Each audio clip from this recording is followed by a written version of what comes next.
శ్రీమతి లతా గారి ఆధ్వర్యంలో శ్రీపాద శ్రీవల్లభ దత్తపీఠంలో దత్తాత్రేయ జయంతి వేడుకలు వివరాల కొరకు సంప్రదించండి.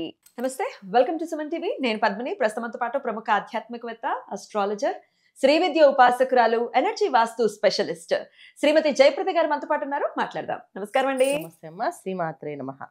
జయప్రద గారు, చాలా అద్భుతంగా ఏ గ్రహానికి సంబంధించిన నక్షత్రాలు వాళ్ళు ఎలా ఉంటారు అనేది నేను ఏదైతే ఫీల్ అవుతున్నానో మీరు యాక్యురేట్గా చెప్తారు.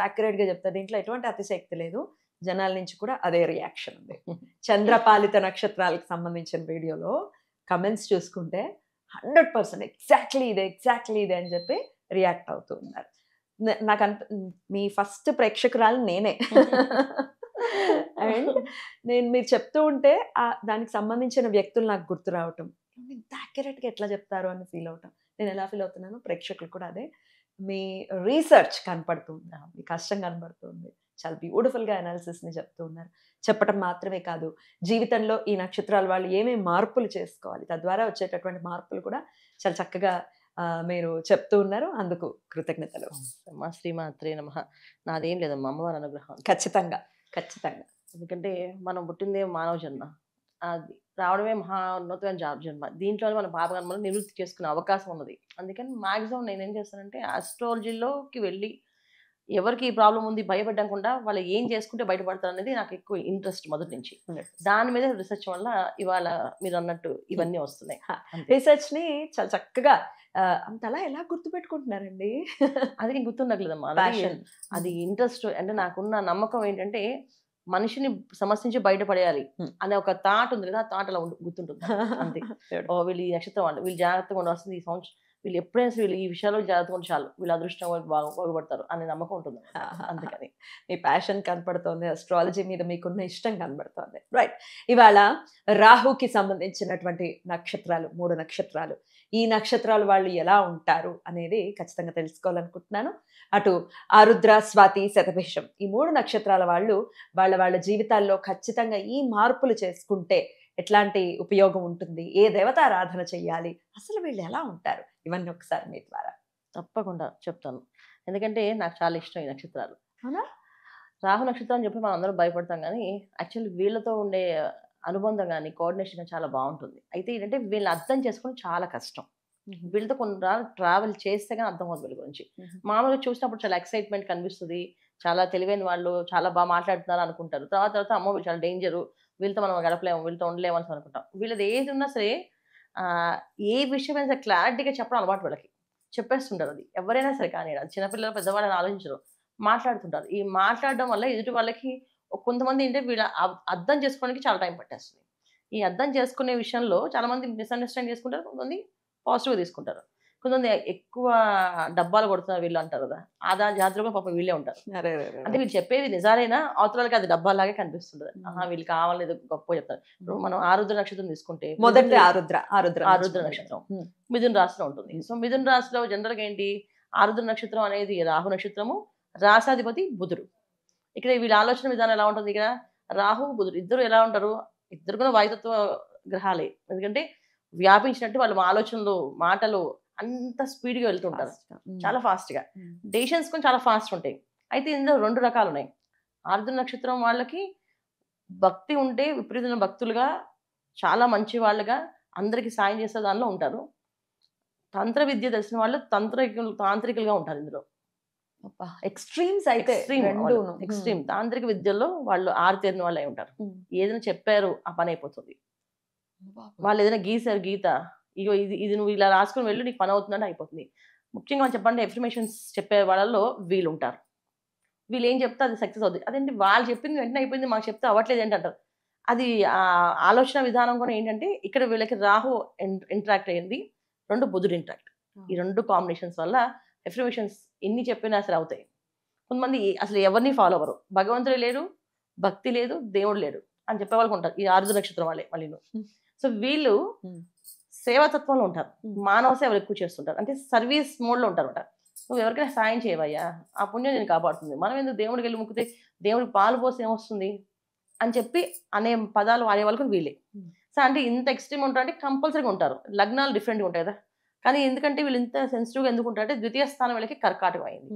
అందువల్ల కొంచెం వీళ్ళు ఏ విషయమైనా వాళ్ళ మనసుకి ఏం నచ్చుతో అదే చేస్తారు, ఇంకోటి చేయరు, ఎవరేం చెప్పినా చేయరు. ఈ లక్షణాలు ఈ ఆరుద్ర నక్షత్రం వాళ్ళు. అంతేకాకుండా వీళ్ళ దగ్గర ఒక ఆర్ట్ ఉంటుంది. వాళ్ళు ఒక బొమ్మని గీస్తే అది అలా అలా ఉండిపోతుంది. అది ఆరుద్ర నక్షత్రం కాదు, స్వాతి నక్షత్రం కూడా ఉంది, అది శతభిష నక్షత్రం కూడా ఉంది. ఒక డిజైన్ గీసినా, ఒక బొమ్మ గీసినా అది మళ్ళీ ఎవరు గీయలేరు, అంత బ్రహ్మాండం గీస్తారు. ఎప్పటి నుంచి చేస్తారంటే కొంతమందికి చిన్న వయసు నుంచే అందంగా గీయడం అన్నమాట. కొంతమంది పిల్లలు మనం చూస్తే చిన్నప్పటి నుంచి వీళ్ళు పూజలు పునస్కారాలు చేస్తుంటారు అమ్మవారికి. ఏమంటే ఈవిడ అమ్మవారు దేవతని పూజ చేస్తారు, నేనే గీసుకున్నాను అమ్మవారిని, నేనే పూజ చేసుకుంటా. ఆశ్చర్యపోతారు. ఇంత చిన్న పిల్లలు 4 ఏళ్ళు 3 ఏళ్ళు 5 ఏళ్ళ పిల్లలు కూడా చేస్తుంటారు. ఇంత చిన్న చిన్న పిల్లలు ఎలా చేసేస్తారు పూజలు అమ్మవారికి? అసలు వాళ్ళు ఎలా అమ్మవారి బొమ్మ గీసుకుంటున్నారంటే వాళ్ళు గీసుకుంటారు. అంటే వాళ్ళ ఇంట్రెస్ట్ అనమాట. ఇది రాహు ఒక ఇంపాక్ట్ అనమాట. ఇది ఈ 3 నక్షత్రాల వాళ్ళు చేస్తారు వాళ్ళు. ఏదో ఒక బొమ్మ గీస్తారు, ఈ బొమ్మను దేవుడు దాన్ని పెట్టుకొని చెప్తారు, లేదా ఈ బొమ్మ నాకు నచ్చింది, ఇది మోడలింగ్ డిజైనింగ్ అని చెప్తారు. కానీ మాక్సిమం 90% భగవంతుడు సేవ ఎక్కువ చేస్తారు వీళ్ళు, దేవుడు బొమ్మలు ఎక్కువ గీస్తుంటారు. ఇది వీళ్ళది. సో మిథున రాశిలో ఉన్న రాజు నక్షత్రం వాళ్ళ లక్షణాలు ఇలా ఉంటాయి. మనం దీన్ని తీసుకుంటే వీళ్ళ నుంచి మనం ఇంకో నక్షత్రం వెళ్తే స్వాతి నక్షత్రం, అది తులారాశిలో ఉంటుంది. తులారాశి ఉన్న నక్షత్రం స్వాతి నక్షత్రం వాళ్ళకి ట్రిపికల్ మైండ్స్, ఒక ఫికిల్ మైండ్స్ అని చెప్పొచ్చు మనం. అంటే ఏంటి అంటే ఒకసారి ఒకలా ఆలోచిస్తారు, ఒకసారి వీళ్ళంత మంచి వాళ్ళు ఎవరు లేరేమో అనిపిస్తుంది, ఒకసారి వీళ్ళంత దుర్మార్గులు ఎవరు లేరేమో అనిపిస్తుంది, ఒక్కొక్కసారి వీళ్ళు అసలు ఎలా బతుకుతారు అసలు వీళ్ళు అని చెప్పి మనకి జాలి వేస్తుంది. ఎలా బతుకుతారు అసలు వీళ్ళు, బతకగలరు అసలు వీళ్ళు అనేది జాలి వేస్తుంది. ఇలా ప్రతిదీ ఒక్కొక్క కోణాన్ని మనకి ఇచ్చేవాళ్ళు ఈ స్వాతి నక్షత్రం వాళ్ళు. బేసిక్గా వీళ్ళు ఎలాంటి వాళ్ళు అంటే మంచివాళ్ళే, చాలా మంచివాళ్ళే, మంచి వాళ్ళే. కానీ ఎదుటి వాళ్ళకి అలా భిన్నమైన కోణాల్లో కనిపిస్తుంటారు. ఎందుకంటే శుక్రుడు తత్వం ఉంటుంది వీళ్ళకి. ఇక్కడ తులారాశిలో ఉంటుంది కనుక శుక్రుడు ఒక ఆలోచన విధానం ఏంటంటే అట్రాక్షన్ ఉంటుంది, అట్రాక్టివ్గా మాట్లాడతారు, మనుషుల్ని చూడగానే నచ్చేస్తారు, వాళ్ళు మనం చూడగానే నచ్చేస్తారు మనకి, అబ్బాయిలైనా అమ్మాయిలైనా. వాళ్ళే యాక్టివ్గా మాట్లాడుతున్నారు, వీళ్ళు చాలా చక్కగా మాట్లాడతారు అనుకుంటారు. అదే వీళ్ళు తర్వాత కొంచెం లోపలికి వెళ్ళి కొద్దీ అమ్మో వీళ్ళు చాలా డేంజర్ అని చెప్పి కొంతమంది వెనక్కి వచ్చేస్తారు. కొంతమంది వీళ్ళు ఇలా కాదు ఇలా చేయాలి, కొంతమంది ఎలా బతుకుతారో వీళ్ళు మనమే కావచ్చు మనం హ్యాండిల్ చేస్తున్నాం అని అనుకుంటారు. ఎందుకు? తులారాశికి ద్వితీయ స్థానం అనేది వృశ్చిక రాశి అయింది, కుజుడు అధిపతి. సో దీంట్లో మనం ఏంటంటే కొంత కాంబినేషన్స్ వీళ్ళు మ్యాచ్ అయిన వాళ్ళు ట్రావెల్ చేస్తారు, మ్యాచ్ కాని వాళ్ళు వీళ్ళు జోలికి వెళ్ళకుండా ఉంటేనే మంచిదిరా బాబా అని చెప్పి తప్పకుండా చెప్తాను, లాస్ట్ చెప్తాం నక్షత్రం అయిపోయింది. సో వీళ్ళు మ్యాచ్ అయిన వాళ్ళతో హ్యాపీ లైఫ్ లీడ్ చేయగలుగుతారు. ఆ మ్యాచ్ కాని వాళ్ళు అసలు వీళ్ళతో మన వల్ల కాదు, వీళ్ళని వదిలేసి వెళ్ళడం బెటర్, చూడడానికే అలాగా కనిపిస్తుంది, లోపలంతా డేంజర్ జోన్స్ అని చెప్పి వెళ్ళిపోతుంటారు. ఇది స్వాతి నక్షత్రం వాళ్ళకి. అంటే మెయిన్ ఏంటంటే మనకు ఫ్యామిలీ విషయంలో వైఫ్ అండ్ హస్బెండ్ విషయంలో మనం స్వాతి నక్షత్రం తీసుకుంటే ఎక్కువ వీళ్ళకి రిలేషన్స్ నిలబడపోవడం కానీ, విడిపోవడం కానీ, వదిలేసి వెళ్ళిపోవడం కానీ ఇవి ఎక్కువ జరుగుతుంటాయి. ఇది మన రిలేషన్స్ వైజ్ తీసుకుంటే. ఎడ్యుకేషన్ వైజ్ మాత్రం ఖచ్చితంగా వీళ్ళు టాపర్స్ అని చెప్పట్లేదు, కానీ ఏం చేసినా అది బ్రహ్మాండంగా ఉంటుంది. టాపర్స్ లా అంటే ఏదో ర్యాంక్స్ చేసేసి వీళ్ళు డాక్టర్స్ అవుతారు, ఇంజనీర్ అవుతారు, వీళ్ళు ఏది చేసినా చిన్న రోడ్డు మీద చిన్న వైద్యం చేసినా వీళ్ళకి సక్సెస్ అవుతుంది. అంటే వీళ్ళకి నచ్చింది వీళ్ళు చేసింది ఖచ్చితంగా పర్ఫెక్షన్ ఉంటుందట. ఇది వీళ్ళు స్వాతి నక్షత్రం. ఇంకా మనం తీసుకుంటే శతభిష నక్షత్రం కుంభరాశి, ఇది అల్టిమేట్ నక్షత్రం. ఎందుకంటే చాలా మంచి నక్షత్రం. శతభిష నక్షత్రంలోకి వచ్చినప్పటికి ఏమవుతుందంటే పుణ్యము పురుషార్థము అని ఏవైతే మనం అనుకుంటామో అవన్నీ వీళ్ళు చేస్తారు. సో వైఫ్ అండ్ హస్బెండ్కి ఎంత రెస్పెక్ట్ ఇవ్వాలో ఇవ్వగలుగుతుంది ఈ అమ్మాయి, అలాగే అబ్బాయి అయితే అమ్మాయికి ఎంత రెస్పెక్ట్ ఇవ్వాలో అందిస్తాడు. ఎవరి రోల్ వాళ్ళదే, దీంట్లో ఎవరిని తీసి పారేరు వీళ్ళు. వీళ్ళు ఏంటంటే వీళ్ళు మాట్లాడే విధానం ఎలా ఉంటుందంటే అమ్మ నాన్న వాళ్ళకి ఆప్షన్ ఏంటి అంటారు.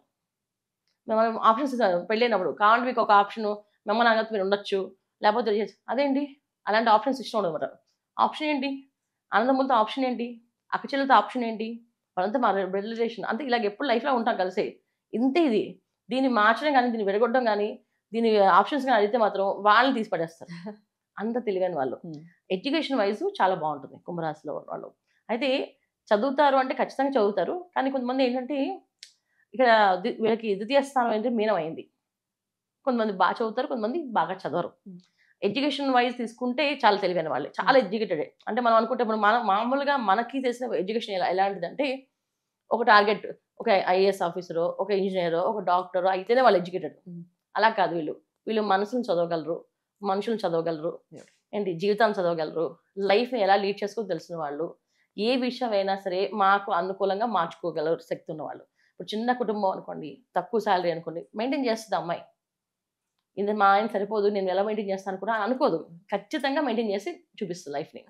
సో ఇంత భక్తి ఇంత శ్రద్ధ ఆసక్తి ఉన్న వాళ్ళు ఈ కుంభరాశి ఉన్న శతభిష నక్షత్రం. ఎందుకంటే ఈ కుంభరాశికి అధిపతి శనేశ్వరుడు, నక్షత్ర అధిపతి రాహు, శనివత్ రాహు. సో ఖచ్చితంగా మనకి ఈ కాంబినేషన్ వాళ్ళు చాలా బాగుంటారు హ్యాపీగా. ఇక తులారాశిలో కలిసిన రాహు నక్షత్రం అంటే కొంచెం టిపికల్ మైండ్స్ అన్ని. ఎందుకంటే ఆలోచన పరంగా వీళ్ళు రోజుకు ఒక డ్రీమ్లోకి వెళ్తుంటారు. ఆ డ్రీమ్స్ ఫుల్ఫిల్ అవుతే బాధపడిపోతుంటారు, వీక్ అయిపోతుంటారు, డల్ అయిపోతుంటారు. మేము ఇంతే మా జీవితం అని చెప్పేసి ఒక సాడ్ సాంగ్స్ పెడుతుంటారు, లేదా ఒక్కొక్కసారి ఒక భక్తి సాంగ్స్ పెడుతుంటారు, ఒక్కొక్క రోజు ఎంజాయ్మెంట్ సాంగ్స్ పెడుతుంటారు. సో ఎందుకు చేస్తారంటే వాళ్ళకే తెలియదు ఆ విషయం, అది వాళ్ళకి అనిపించి చేస్తారు. ఇక మన ఆరుద్ర నక్షత్రాన్ని కొంచెం స్టేబిలిటీ ఉండవ నక్షత్రం. ఆరుద్ర తీసుకోవచ్చు, శతభిష తీసుకోవచ్చు. స్వాతి విషయంలో కొంచెం జాగ్రత్తగా ఉండవలసిన విషయమే. అది చిన్నపిల్లలుగా చిన్నప్పుడు పుడితే వీళ్ళని కొంచెం జాగ్రత్తగా హ్యాండిల్ విత్ కేర్ అంటారు కదా, అలా హ్యాండిల్ విత్ కేర్ గా స్వాతి నక్షత్రాన్ని మనం పెంచగలిగితే వాళ్ళు సూపర్ గా రాణిస్తారు. ఖచ్చితంగా ఈ 3 నక్షత్రాలు వాళ్ళు ఏమేమి మార్చుకోవాలి జీవితంలో, అలాగే ఏ దేవతారాధన వీళ్ళని ఉన్నత స్థానంలో నిలబెడుతుంది? ఖచ్చితంగా ఆరుద్ర నక్షత్రం వాళ్ళు ఫస్ట్ చెప్దాం. ఆరుద్ర నక్షత్రం వాళ్ళు మార్చుకోవాల్సిన విషయం ఏంటంటే ఎదుటి వాళ్ళని హేళన చేయకూడదు ఏ విషయంలో కన్నా. ఎందుకంటే వాళ్ళు చెప్పింది రైటో రాంగో, ఎస్ కరెక్టే, ఏమో నాకు ఆ లక్షణం లేదు, సరే పర్వాలేదు, కానీ మీరు అన్నారు కదా ఒకవేళ ఏమైనా మీకు కనిపించింది మా కోణం, ఓకే అని చెప్పి వదిలేయాలి. ఈ హేళన అనే తత్వం వీళ్ళు తప్పించుకుంటే వీళ్ళకి లక్కీ కలిసి వస్తుంది. ఎందుకంటే వీళ్ళు చాలామంది బాగా హై రేంజ్లో ఉన్నవాళ్ళు ఉన్నారు, చాలా లీస్ట్ రేంజ్లో కూడా ఉన్నవాళ్ళు ఉన్నారు. ఆరుద్ర నక్షత్రం ఇంట్లో అతిగా మాట్లాడేవాళ్ళు, అతిగా ఆవేశపడే వాళ్ళు కూడా వీళ్ళే, బయట కాదు ఇంట్లో. సో ఈ విషయాలన్నిటి కూడా వీళ్ళు తగ్గించుకుంటే ఆటోమేటిక్గా వీళ్ళు సక్సెస్ అవుతారు. అన్నిటికన్నా మెయిన్ వీళ్ళు శివారాధన ఎక్కువగా చేయాలి. శివుని ఎక్కువ పూజిస్తే అన్ని పనులు కూడా వీళ్ళకి విజయవంతం అవుతుంది. నెక్స్ట్ స్వాతి నక్షత్రం. స్వాతి నక్షత్రం వాళ్ళు తల్లికి కానీ తండ్రికి కానీ బాండింగ్ ఉండాలి వీళ్ళకి. ఖచ్చితంగా వాళ్ళ నిజాయితీ ఉండాలి. నేను మొత్తం విషయాలు చెప్తాను, ఏం జరిగిందని చెప్తాను, నాకు ఇలా అనిపిస్తుంది, లేదా తల్లిదండ్రులు వీళ్ళని జాగ్రత్తగా చూసుకోవాలి. ఎవరితో కనెక్ట్ అవుతారనేది ఇంపార్టెంట్. ఎందుకంటే వీళ్ళు ఫికిల్ మైండ్కి, ఆలోచన విధానానికి, నేను ఫికిల్ మైండ్ అని మీరు బాధపడకండి, ఒక్కొక్కసారి ఉంటుంది, అందరికీ ఉండకపోవచ్చు, లగ్నం వైజ్ కొంతమందికి మార్పు ఉంటుందేమో, కానీ 90% ఫికిల్ మైండ్ ఉంటుంది స్వాతి నక్షత్రం. ఒక 10% ఛాన్సెస్ ఉండొచ్చు, ఏదో స్ట్రాంగ్ మెంటాలిటీ, లగ్నం బాగుండి జాతకం బాగుంటే ఉండొచ్చు, కానీ నక్షత్రం మాత్రం ఇది. సో ఈ మైండ్ సెట్కి ఎవరో ఒకరి మాట ఖచ్చితంగా వినాలి వీళ్ళు. అది వైఫ్ అండ్ హస్బెండ్ మధ్యలో హస్బెండ్ చాలా క్వాలిటీ అనుకోండి, హస్బెండ్ మాట వినండి. లేదు భార్యాభర్తల్లో హస్బెండ్ది నక్షత్రం వైఫ్ మంచిది అనుకోండి, వైఫ్ కొంచెం ఓర్పుగా సహనంగా ఆయన్ని హ్యాండిల్ చేయాలి. ఈ రెండు కాకుండా తల్లిదండ్రులు ఎవరికొకరికి బాండింగ్ అనేది ఖచ్చితంగా వీళ్ళు ఉండాల్సిందే. తర్వాత వీళ్ళు దుర్గాదేవి ఆరాధన ఎక్కువగా చేయాలి. ఎప్పుడు కూడా దుర్గా అమ్మవారి మంత్రము, టెంపుల్స్కి వెళ్ళడము, అక్కడ ప్రదక్షిణాలు చేయడము, అక్కడ ఏదైనా కార్యక్రమాలు అంటే ఇప్పుడు అమ్మవారికి చాలా మందికి మాల వేసుకుంటారు, దీక్ష వేసుకుంటారు. ఇలా దీక్షలు వేసుకుంటుంటే వీళ్ళకి అన్ని స్టేబుల్గా జరుగుతాయి. అది ఎక్కువ దుర్గామాల అలా వేసుకుంటే భవానీ మాలని వేసుకుంటే చాలా అదృష్టం వీళ్ళకి కలిసి వస్తుంది. తర్వాత శతభిష నక్షత్రం వీళ్ళు సెన్సిటివ్నెస్ తగ్గించుకోవాలి. చాలా సెన్సిటిబుల్ అంటే ఎవరైనా ఏదైనా మాట అంటే తట్టుకోలేరు.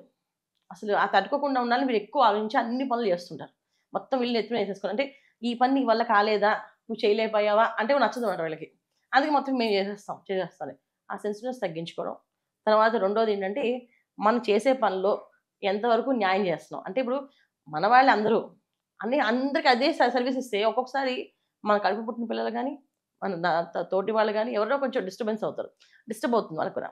అంటే నేను చెప్పే విషయంలో మీకు క్లారిటీ లేకపోతే చెప్తాను. వీళ్ళు ఎలా అంటే ఒక ప్రజలు సేవ చేస్తారు అనుకోండి, సో ప్రజలకు ఎక్కువ టైం ఇచ్చేస్తారు, వాళ్ళతోటే ఉంటారు, ఇంట్లో వాళ్ళు అర్థం చేసుకుంటారు అనుకుంటారు. కానీ వీళ్ళు అర్థం చేసుకోవడానికి ఇంట్లో వాళ్ళు అర్థం చేసుకోరు, టైం ఇవ్వట్లేదు మనకి అని అనుకుంటారు.